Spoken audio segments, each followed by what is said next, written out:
Hello and welcome to David Photography. Now,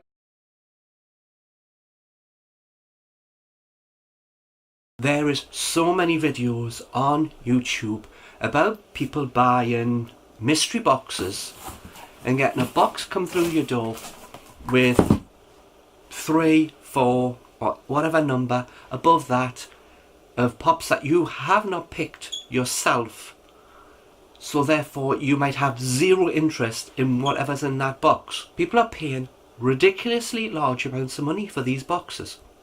$100, $200, $3, $4, in the hope that they will find one pop that's worth $300 or $400, because it's mostly in America that this is happening. And I say, after watching so many of these videos, that the chances of finding one of these big pops is really immensely low. That, here's the simple thing. If you pay $100 for a box, a mystery box, and they guarantee 75, the likelihood is you'll get 75 or a little less, because when they went into the box it might have been worth 75, but now it's got to you, it's now worth less than 75. So you are losing 25 per each of them boxes you get. And I've seen videos where they've opened 4 of them. So there's $100 lost, and all they're getting are what are known as commons, ones that you can get anywhere at a low price. So these mystery boxes only benefit really one person, the boss of the company. They aren't really giving you the big enough chance. They could say, oh well, 1 in 10 boxes is going to be a mystery. They have a one that's got a good value, the mystery one of finding the big grail, the big one that's worth piles of money. Yeah. Now, I've seen Franchise Kicks, which is one of the ones I watch, and he unboxes the stuff from Amazon in America, and he does really well because he gets them at a price that you just can't get them anywhere else. But he does some of these funko ones, and his ones come up against a big grail. The thing comes is that how much money has he spent and lost before he's come to get the grail? Now, I would say to you that he's probably spent more money trying to hit the jackpot, and therefore he might as well have just went and bought it at the cheapest price, because he valued it at like $500-600, and I went online and went to America and found it being sold for $4. So therefore what he thought was, and what he looked up on Stashpedia, wasn't its actual selling price. It was a price that they thought it should be. So we're running on this type of thing, that mystery boxes, and especially in the UK, if you're going to get them off eBay, I've watched people open eBay ones and get something for $5 or £5 in England, and spend 12, 15, 20, thinking they're going to get a better one, and not.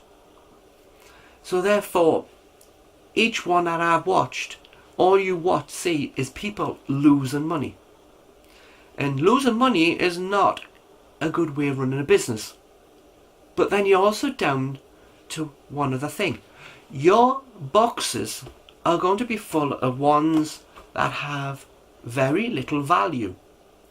So let's just say that you've got a mystery box and you get an item in it for $10 or £10.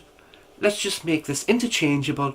Whenever I say pound, you change it to whatever currency you're in. Okay, so £10, and you don't want it, so you're going to have to sell it. So let's say you sell it on eBay. Right, so you're going to need to pay eBay fees, you need to pay PayPal fees, you need to pay postage, and you need to be able to put this into something to post it to somebody else.